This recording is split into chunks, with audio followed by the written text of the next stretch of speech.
Nous souhaitons la bienvenue à tout le monde dans cette station de louange, parce que nous voulons louer Dieu d'une manière grandiose. Venez, que chacun se joigne à nous alors que nous louons ce Dieu extraordinaire. Vous ne pouvez pas, par vous-même, vivre une vie qui plaise à Dieu. Seul l'Esprit de Dieu, marchant à travers la parole de Dieu, peut contrôler vos émotions et vos affections. Magnifique! Venez, comme ceci, comme cela, comme ceci, comme cela, comme ceci. Secouez le corps, Ahacha, faites-le. Les secrets de David. Qu'est-ce qui a fait de David un grand homme? Je veux que quelqu'un se lève et lise dans le livre de 1 Chronique 28 verset 4, s'il vous plaît. Si vous vous sentez somnole, levez-vous. Ne manquez pas ce message. Notre rêve ne peut pas se réaliser sans vous. Lorsque Dieu vous rend puissant financièrement, nous pouvons alors réaliser nos rêves. Déjà, je me demande même comment j'obtiens l'argent que je dépense pendant ces croisades d'1 million d'hommes. C'est un miracle et une énigme. Mais nous sommes arrivés à un point où nos propres membres peuvent sponsoriser des croisades d'1 million d'hommes. Nous n'en avons jamais eu et nous n'en aurons pas de nouvelles à cause de ce que je vous ai dit, mais dans les endroits où nous allons, nous dépensons de l'argent comme de l'eau. Nous y allons avec 29 travailleurs. Nous y allons avec 6 remorques ou 5 remorques transportant l'équipement. Et nous annonçons le programme parfois 30 fois par jour, d'autres fois 50 fois par jour. Nous dépensons vraiment comme de l'eau. Et maintenant, je vous vois comme un commandant potentiel de la richesse. Même si vous n'y croyez pas, cela arrivera sans que vous fassiez quoi que ce soit à ce sujet, car c'est un rêve que j'ai nourri pendant des années. Et pendant que je vous parle ce soir, je ne vous vois plus comme une personne ordinaire et pauvre. Je vous vois comme quelqu'un qui peut donner 1 million sans même transpirer. Vous ne dites pas Amen. Vous dites Amen comme quelqu'un qui est à moitié endormi. Amen. Si vous me croyez, dites Amen. Dieu peut vous amener jusque-là. Quelqu'un peut-il lire dans le livre de 1 Chronique 28 verset 4 ? Toutefois, l'Éternel, le Dieu d'Israël, m'a choisi dans toute la maison de mon père pour que je sois roi sur Israël à perpétuité. Car il a choisi Juda pour chef, et dans la maison de Juda, la maison de mon père, et parmi les fils de mon père, il m'a choisi pour me faire roi sur tout Israël. Pouvez-vous vous lever et dire à 3 ou 4 personnes, Dieu m'aime. Dieu m'aime. Vous ne pouvez pas être reconnaissant envers Dieu à moins de croire que Dieu vous aime. Hier, j'ai été très amusé. Une jeune fille est venue me voir pour un entretien. Elle m'a dit, avant, j'étais très grosse, mais maintenant je suis très mince. Priez pour que je redevienne grosse. J'étais choqué, parce que ceux d'entre nous qui sont gros veulent maigrir. Et maintenant voici une fille qui est mince et qui me demande de prier Dieu pour qu'elle devienne plus grosse. Il y a des gens qui ne sont jamais heureux de ce que Dieu leur a donné. Certaines personnes préfèrent être autrement que ce qu'elles sont. L'homme blanc veut passer du temps en Afrique pour devenir plus sombre, et la femme noire veut se peindre pour avoir le teint clair. En fait, les femmes nigérianes n'aiment même plus la texture de leurs cheveux. Elles veulent les cheveux de Jean-Baptiste. Certaines personnes se regardent dans le miroir et disent « Dieu, pourquoi ne suis-je pas comme cette personne ?» Tant que vous avez ce sentiment, vous ne pouvez pas être reconnaissant envers Dieu. La vie a 3 grands ennemis. Le premier est le regret. Regrettez-vous de ne pas être grand comme Goliath? Qu'y a-t-il dans votre vie qui vous fait penser que vous n'êtes pas ce que vous devriez être? Je veux que vous m'entendiez. Ce n'est pas ce qui vous arrive qui compte, mais ce qui se passe en vous. Si vous pouvez sentir que la manière dont Dieu vous a créé est suffisante pour que vous accomplissiez le but de votre création, alors vous n'avez pas besoin d'être un homme blanc pour faire ce que Dieu vous a appelé à faire. Vous n'avez pas besoin d'être comme Sœur Marie, Sœur Acon, Sœur ceci ou Sœur cela. Non. Tel que vous êtes, vous pouvez accomplir le but de votre vie. Dites à quelqu'un à propos de vous-même, « Tel que je suis, j'accomplirai le but de ma vie. » Le deuxième ennemi est l'inquiétude à propos des problèmes de demain. Certaines personnes ont peur du cancer. Elles ont peur d'une mort prématurée. Elles ont peur de la maladie. Elles ont peur de choses qui ne sont même pas encore arrivées. Vous rendez simplement votre vie inutilement misérable. Ne vous inquiétez pas du lendemain, parce que le lendemain prendra soin de lui-même. D'autres sont ingrats face aux bénédictions d'aujourd'hui. Combien d'entre vous sont heureux d'être ici dans cette salle pour entendre la parole de Dieu? Y a-t-il quelqu'un ici qui est heureux? Je ne sais pas où vous habitez, mais où que vous viviez, c'est mieux que le meilleur hôpital de New York. Est-ce correct? Chacun de nous doit apprendre à être reconnaissant et plein de gratitude envers Dieu. Ainsi David a dit, « Dieu m'aime. Et je veux que vous m'entendiez, Dieu vous aime tel que vous êtes. Je ne me soucie pas de vos problèmes, mais cela aurait pu être pire. » Quelqu'un peut-il élever la voix et dire, « Le Seigneur m'aime. Le Seigneur m'aime. » C'est cela qui a fait de David un grand homme. Il était toujours reconnaissant. Pouvons-nous ouvrir le livre des Psaumes 132 versets 1, 2, 3, 4 et 5. S'il vous plaît, que chacun ouvre sa Bible et nous suive. La Bible dit, « Éternel, souviens-toi de David. » À l'époque où David a écrit cela, le roi Saül le poursuivait avec 3000 soldats pour le tuer. Et ce roi qui poursuivait David fut surpris dans un endroit où David aurait pu le tuer. Mais David dit, « Non, je ne toucherai pas à loin de l'Éternel. » Et David appela le commandant de l'armée de Saül et lui demanda, « Pourquoi as-tu exposé ton maître au danger? » Souvenez-vous, l'homme est venu en courant après David, comme il est écrit dans 1 Samuel 26 verset 2. Il était venu pour tuer David. Mais David, parce que le Seigneur était avec lui, plaça le roi dans une situation où il était vulnérable. Pourtant, David ne tua pas son ennemi. C'est alors qu'il écrivit ces paroles et dit, « Dieu, souviens-toi maintenant. Souviens-toi de David et de toutes ses afflictions. » Il avait traversé toutes sortes de problèmes, mais écoutez ce qu'il dit ensuite. Comment il jura à l'Éternel, comment il fit un vœu au Dieu puissant de Jacob. « Je n'entrerai pas dans la tente de ma maison, je ne monterai pas sur le lit de mon repos, je ne donnerai pas de sommeil à mes yeux, ni de repos à mes paupières, jusqu'à ce que j'aie trouvé un lieu pour l'Éternel, une demeure pour le Dieu puissant de Jacob. » Pouvez-vous voir que c'est là l'une des plus belles expressions de la gratitude? Combien d'entre nous sont reconnaissants pour ce que Dieu a fait pour nous et pour ce qu'il fait encore pour nous? Combien d'entre nous sont reconnaissants? L'avion que nous avons affrété pour Abuja ne prend que 4 personnes. Un avion de 4 places. Combien d'entre vous aimeraient que je vous emmène à Abuja dans un avion de 4 places? Y a-t-il quelqu'un ici? Oh, vous ne comprenez pas. Le vent peut simplement secouer l'avion. Combien d'entre vous sont heureux d'être allés dormir hier soir, de vous être réveillés ce matin et d'être ici aujourd'hui? Combien d'entre vous sont heureux d'avoir mangé quelque chose, même si c'était peu? Combien d'entre vous savent que votre estomac est un si grand ami? Peu importe ce que vous mangez, il ne dira jamais au monde ce que vous avez mangé. Nous n'avons aucun moyen de savoir ce que vous avez mangé, n'est-ce pas? Combien d'entre vous savent que personne ne connaît le prix de votre vêtement? Que vous l'ayez acheté dans une boutique, Bend Down ou Wake Up, personne ne connaît le prix de votre vêtement. Et combien d'entre vous savent que ce Dieu a un grand avenir pour vous? Pourquoi ne pas lui crier Alléluia? David disait, « Quand je courais derrière les animaux de mon père, ce Dieu s'est souvenu de moi. Même lorsque mon père ne me trouvait pas qualifié pour être roi, il fut loin devant ses frères. En fait, lorsque le prêtre de Dieu est venu et a dit au père, « Je vais oindre l'un de tes enfants, fais-les venir », il fit venir ceux qu'il aimait. Il n'appela pas David et ne le fit pas venir, parce que pour lui David n'était pas qualifié. Je ne sais pas combien d'entre vous viennent d'une famille où les gens vous méprisent, où ils parlent de vous avec condescendance, où ils ne croient pas que vous avez un avenir. Y a-t-il quelqu'un ici? Avez-vous déjà été méprisé? En 1998, je suis allé voir le chef de mon village et je lui ai dit « Demain, le gouverneur de mon État sera ici pour poser la première pierre d'un hôpital de 100 lits que nous allons construire. Il viendra à ma demande. » Il me regarda, m'examina et m'étudia, puis il dit « Oh, mon garçon, tu dois être devenu fou.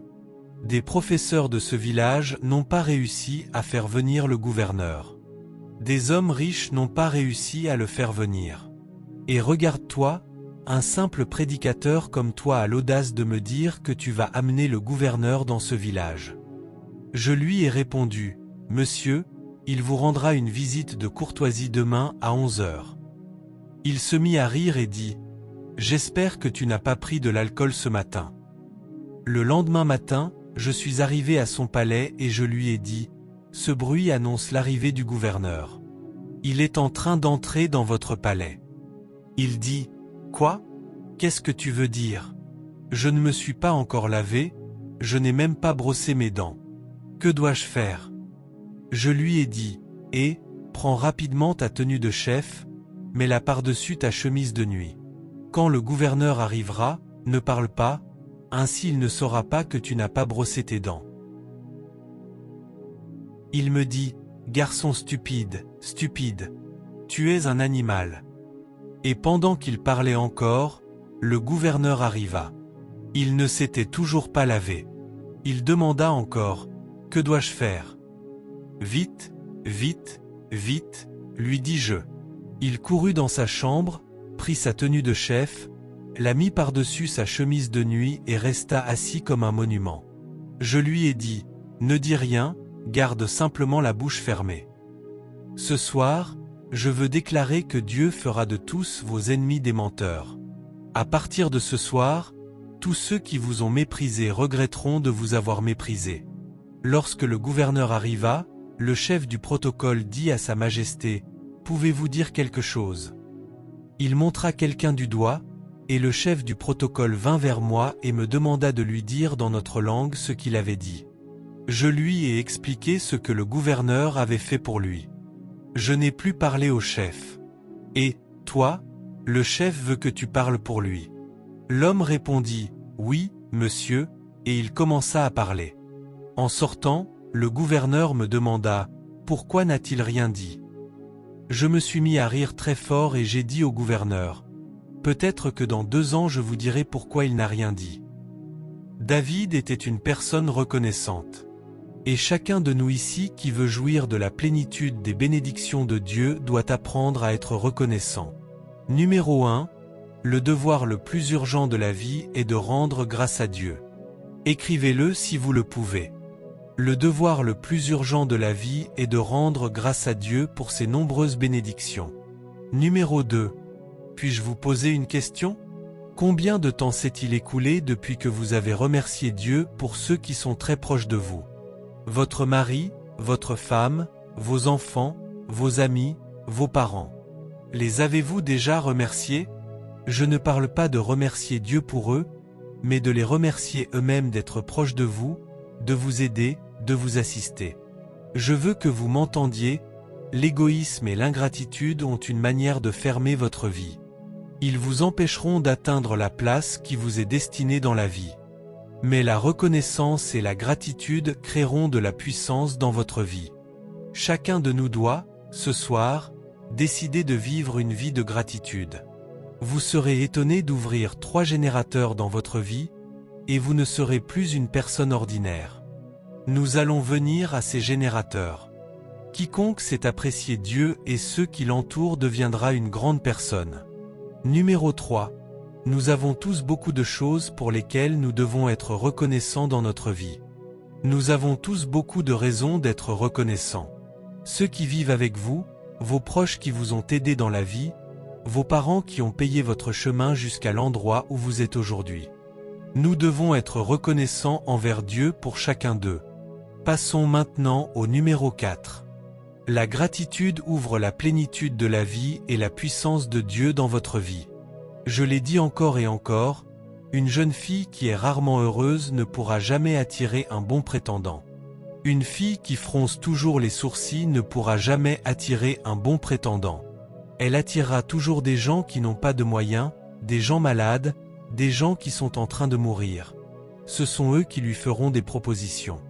La gratitude transforme le refus en acceptation, elle transforme la confusion en clarté, et elle transforme une maison en un foyer. La gratitude transforme une semence en une grande récolte. Mais combien d'entre nous savent que seuls les humbles peuvent être reconnaissants? Je veux ajouter ceci, soit vous êtes humble, soit vous allez trébucher. La reconnaissance est une décision personnelle. Vous seul pouvez décider d'être reconnaissant et de rendre grâce à Dieu. Personne ne peut vous y contraindre. Mais souvenez-vous que Dieu traite avec les humbles. Là où vous êtes ce soir, je veux que vous m'entendiez. Aucun devoir n'est aussi urgent que de rendre grâce à Dieu. Tournons rapidement encore dans le livre de 2 Samuel 24, verset 24. Nous allons voir David encore une fois nous parler. Le roi dit à Arauna, « Non, je l'achèterai certainement de toi à son prix. Je n'offrirai pas à l'Éternel, mon Dieu, des holocaustes qui ne me coûtent rien. » Ainsi David acheta l'aire et les bœufs. Beaucoup d'entre nous aimeraient donner une offrande qui ne nous coûte rien, mais ce n'est pas la marque d'une personne reconnaissante. Combien d'entre vous savent que chaque enfant de Dieu né de nouveau ici a été appelé par Dieu à influencer la vie des personnes autour de lui? C'est une grande opportunité. Chacun ici a été appelé avec un but, pour un but. Combien d'entre vous savent que personne ne peut suivre Jésus s'il n'a pas été appelé par Dieu à suivre Jésus? Tout le monde n'entend pas l'Évangile de la même manière, et tout le monde ne comprend pas l'Évangile. Pouvons-nous ouvrir le livre de Jérémie 3 verset 13? Toute personne qui veut être un grand leader selon le cœur de Dieu doit d'abord être une personne reconnaissante et pleine de gratitude. Si vous voulez être un grand leader un jour, alors vous devez commencer aujourd'hui à être reconnaissant et à rendre grâce à Dieu. Lisons. Que dit-il? Reconnais seulement ton iniquité, reconnais que tu as transgressé contre l'Éternel, ton Dieu.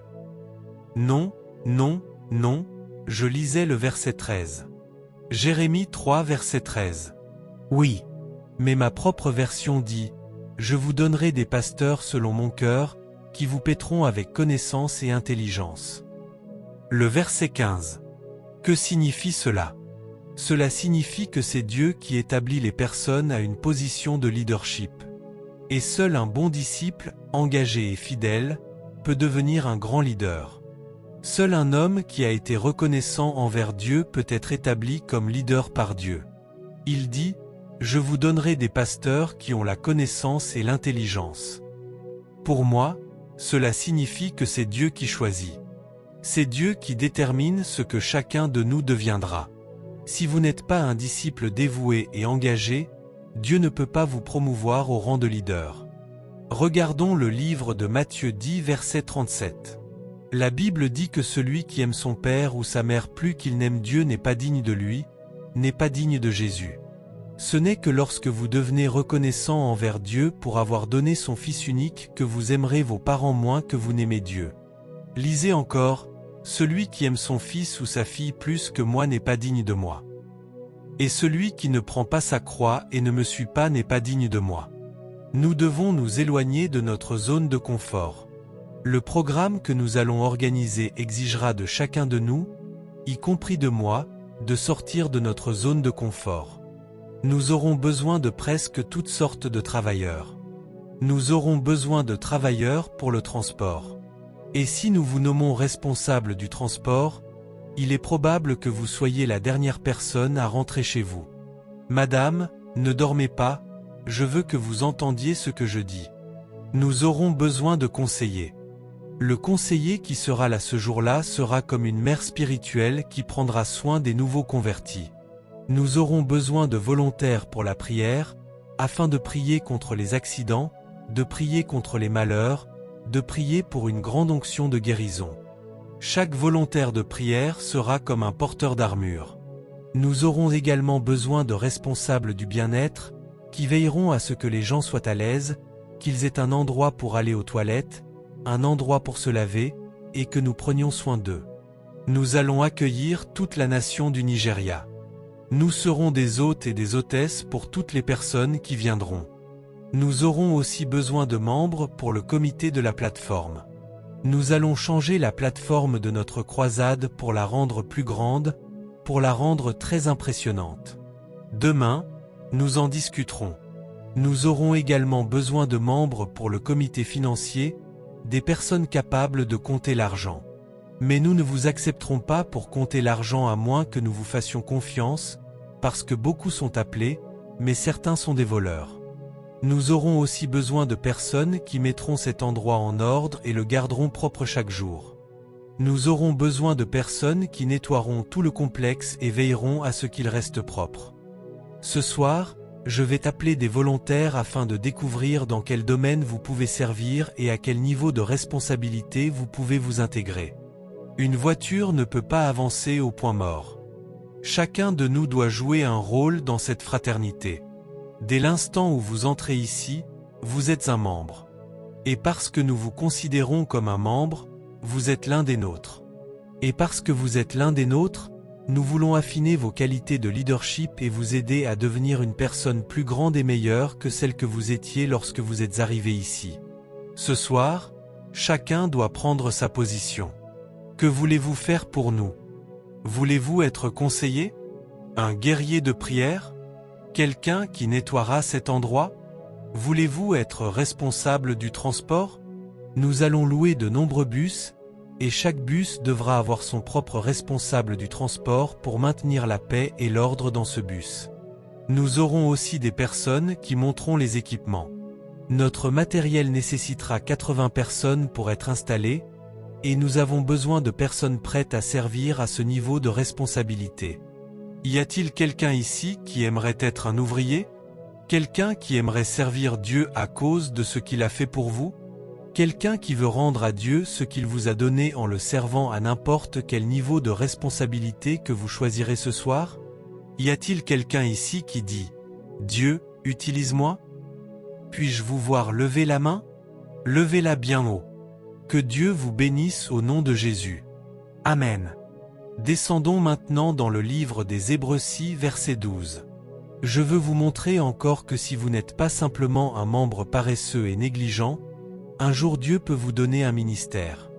Un jour Dieu peut faire de vous un leader. Un jour Dieu peut faire de vous un grand homme puissant ou une grande femme puissante de Dieu. Lisons. Que dit-il? Afin que vous ne soyez pas paresseux, mais que vous imitiez ceux qui, par la foi et la patience, héritent des promesses. Il y a des leaders dans cette fraternité que nous pouvons suivre. Vous voyez, la plupart de nos pasteurs sont ici chaque mercredi, qu'ils soient appelés à diriger ou non. Ils nous donnent leur temps. Ils investissent leur temps ici. Certains d'entre eux ont de grandes églises, mais ils laissent leurs églises pour venir servir ici. Vous devez les imiter, suivre leur exemple et être comme eux, parce que Dieu les a honorés. Et la Bible dit maintenant que si vous faites ce qu'ils font, un jour Dieu vous promouvra et fera de vous quelqu'un de plus grand. Le seul endroit où l'on commence par le sommet est la natation. Dans tous les autres domaines de la vie, on commence par le bas et on continue à progresser. Mais même en natation, lorsque l'on commence par le sommet, on finit par revenir à la base. Je veux donc dire à ceux qui ont ce grand rêve qu'un jour ils seront parmi les leaders. Cela commence ce soir en étant prêt à être utilisé par Dieu pour servir son peuple. Enfin, nous allons lire dans le livre de l'Exode 23, versets 25 et 26. Si un homme sert Dieu, et nous nous préparons à organiser cette croisade, nous cherchons aussi des personnes qui serviront dans la chorale. Savez-vous que ce matin j'ai été choqué d'entendre une sœur chanter si merveilleusement? Je ne l'ai jamais entendue parler pendant les 4 années où je l'ai vue. Lorsque je suis entré dans cette salle, c'était elle qui chantait « Ni digne ». J'ai dit en moi-même, ce doit être une erreur. Ce ne peut pas être elle. Je ne croyais même pas qu'elle pouvait parler, encore moins chanter.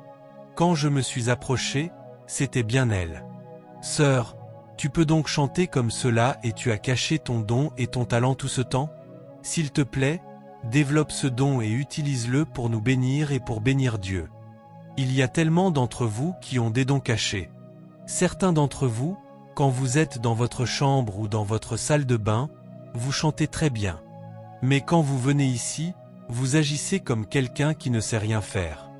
Je vous exhorte maintenant à utiliser vos dons. Faites sortir vos dons. Nous avons besoin de vos dons. Nous avons besoin de vous. Il y a des choses que nous ne pouvons pas faire sans vous. C'est pourquoi j'insiste pour que cette fraternité, dès ce soir, devienne une véritable force de travail. Chacun doit avoir un rôle à jouer.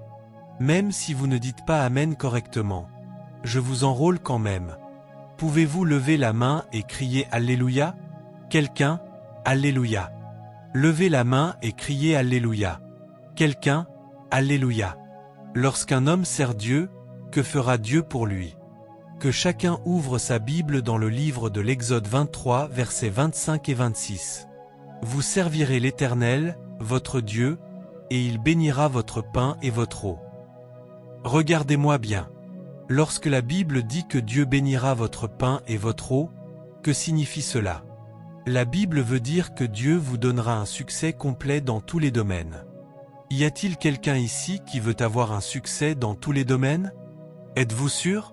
Alors prophétisez sur vous-même et dites « J'aurai un succès total dans tous les domaines ». Dites-le bien, dites-le bien, dites-le encore une fois. Quelqu'un ici, pendant que vous vous préparez à servir Dieu, préparez-vous aussi à recevoir cette grande bénédiction appelée le succès total. Je veux que vous m'entendiez. Qu'est-ce que cela signifie? Cela signifie que Dieu vous amènera à un point où vous ne mendirez jamais de l'argent, parce que c'est une marque d'honneur. Un homme d'honneur ne mendie rien. Dieu pourvoira à tout ce dont il a besoin. Israël, depuis l'Égypte jusqu'à Canaan, n'a jamais mendié quoi que ce soit à qui que ce soit. Je veux que vous vous leviez et que vous disiez à 3 personnes. À partir de ce soir, je ne mendierai plus jamais rien. Continuons. Que dit la ligne suivante? Et j'éloignerai la maladie du milieu de toi. Y a-t-il quelqu'un ici qui aimerait que Dieu enlève la maladie de sa vie? Je vais prier pour vous ce soir, et je prierai encore après ce programme afin que Dieu enlève la maladie de votre vie. En 1975, j'avais un ami qui m'a dit « Omar, je vais sponsoriser tes programmes télévisés pendant 10 ans. L'argent que je dépensais autrefois pour acheter des médicaments, puisque Dieu m'a guéri, je vais te le donner. » Et pendant 10 ans, il a payé mes programmes télévisés. Je déclare que vous serez le prochain candidat. Celui qui consacrera sa vie à servir Dieu. Je ne dis pas qu'être malade est un péché. Non. Je dis que Dieu peut enlever la maladie. Et même lorsque l'ennemi vous attaque par la maladie, Dieu sera là pour enlever cette maladie. Levez la main et criez Alléluia. Continuons. Aucune femme dans ton pays n'avortera, et aucune ne sera stérile. La Bible dit que vous ne mourrez pas prématurément si vous servez le Seigneur. Pouvez-vous lever la main et dire « Je servirai le Seigneur et je ne mourrai pas prématurément ». Quelqu'un peut-il dire « Je vivrai ». Dites-le plus fort « Je vivrai ». Criez-le très fort, parce que les morts ne louent pas Dieu. Lisons la suite. Quelle est la prochaine chose? Aucune femme ne sera stérile dans ton pays. Peu m'importe ce que les médecins ont dit, avec tout le respect que je dois aux médecins, je veux annoncer que la stérilité n'est pas seulement un problème scientifique, c'est aussi un problème spirituel. Et aucune maladie n'est assez forte pour te rendre stérile. Lorsque Dieu a parlé à Adam et lui a dit « Soyez féconds, vous étiez en Adam. Je déclare donc ce soir que vous serez abondamment féconds. » Quelqu'un dise « Je serai abondamment fécond. » Continuons la lecture. Et je remplirai le nombre de tes jours. Il n'y a rien de plus beau que lorsque Dieu accomplit le nombre de vos jours. Aucune sorcière ni aucun sorcier n'a le droit d'écourter votre vie. Mon cœur saigne lorsque j'entends certains d'entre vous parler comme s'ils avaient peur des sorcières. Dites à une personne à côté de vous. Les sorcières ne sont pas mon problème, je suis leur problème. Si vous y croyez, levez la main et criez Alléluia. Continuons. J'enverrai ma terreur devant toi, et je détruirai tous les peuples vers lesquels tu iras. Je ferai que tous tes ennemis te tourneront le dos. Que tout le monde lève la main et dise « Le Seigneur fera que tous mes ennemis me tourneront le dos. » Savez-vous ce que cela signifie? Quand votre ennemi vous tourne le dos, qui est le vainqueur? Dites-le encore une fois, « Mes ennemis me tourneront le dos. » Quelqu'un crie Alléluia. Y a-t-il encore quelque chose à lire? Très bien. Nous allons maintenant prendre le dernier passage, dans le livre de Jérémie 6 verset 16. Après cela, je vais vous demander à Dieu de vous rendre disposé à servir et de vous récompenser avec ses promesses. Que dit-il? Ainsi parle l'Éternel, placez-vous sur les chemins, regardez et demandez quels sont les anciens sentiers, quelle est la bonne voie, et marchez-y. Ce que j'essaie de vous montrer ici, c'est que nous devons suivre l'exemple des hommes qui ont servi Dieu autrefois et qui ont été bénis en servant Dieu.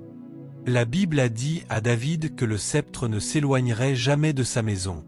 Je veux que vous vous leviez et que vous déclariez: la richesse, le progrès et le succès ne s'éloigneront jamais de ma maison.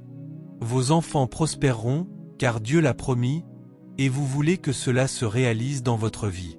Voyons maintenant le livre des Psaumes 112 versets 1 à 6. Il y a là une grande promesse pour vous si vous servez Dieu pendant cette convention et si vous servez Dieu dans cette église. Vous êtes déjà en train de déterminer le destin de vos enfants.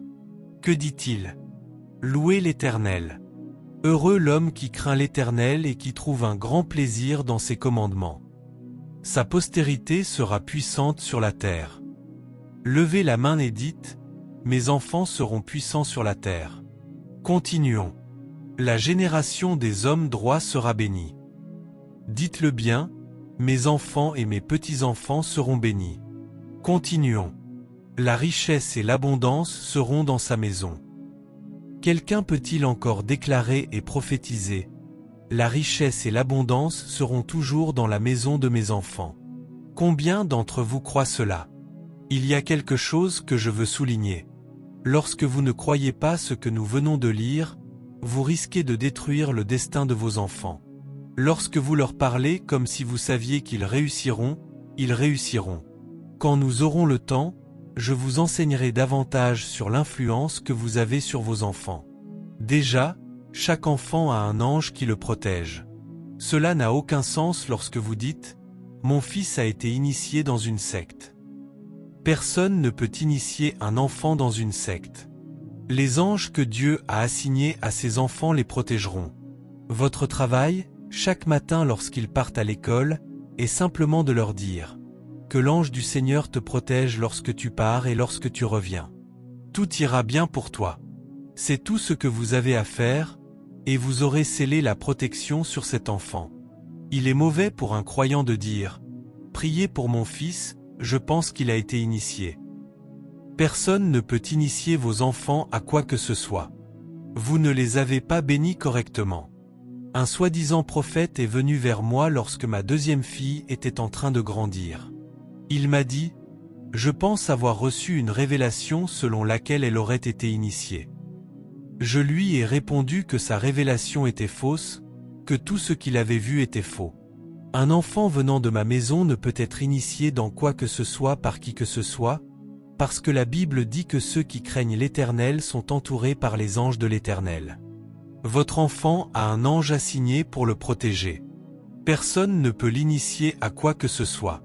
Au contraire, vos enfants seront puissants. Levez la main et dites: mes enfants seront puissants. Nous aurons différents comités qui seront en service pendant la convention. Je veux que vous choisissiez celui que vous aimez. Prenez votre stylo, prenez une feuille de papier et écrivez dans lequel de ces nombreux comités vous voulez servir. Désormais, vous êtes tous une force de travail. Vous devez appartenir à un comité. Si vous ne pouvez pas balayer cette salle, vous pouvez être un placeur. Mais si vous voulez être un placeur, vous devez avoir une bonne personnalité. Vous devez savoir sourire, recevoir les gens et leur souhaiter la bienvenue, parce que vous serez notre officier des relations publiques. Vous devez avoir une bonne personnalité et des vêtements bien repassés à porter. Nous aimerions que vous preniez un bain et que vous vous parfumiez agréablement. Ne laissez pas les gens s'approcher de vous pour ensuite s'enfuir. Si vous allez chanter dans la chorale, vous devez assister aux répétitions. Et si votre voix est très mauvaise, ne criez pas, ne la forcez pas. Baissez simplement la voix et suivez ceux qui chantent bien. Si vous voulez servir comme responsable du transport, écrivez-le. Vous devrez accompagner les gens chez eux et veiller à ce que les bus que nous louerons ramènent les gens chez eux. Si vous voulez servir comme volontaire de prière, écrivez « volontaire de prière ». Vous devrez rejoindre l'équipe de prière pour prier pour ce programme. Souvenez-vous que lorsque vous priez pour les autres, votre propre prière reviendra vers vous. Que Dieu vous bénisse. Vous devez prier pour les autres. Nous ne voulons pas de points morts, parce qu'aucun point mort ne peut faire avancer une voiture. Chacun doit jouer un rôle, et cela commence maintenant. Si vous ne vivez pas à Uyghur et que vous venez d'une autre ville, vous pouvez jeûner pour nous et prier chaque jour pour nous. Lorsque nous recevrons les bénédictions de vos prières, nous vous dirons un jour que c'est votre prière qui a été exaucée. Mais personne ne repartira sans prendre une responsabilité.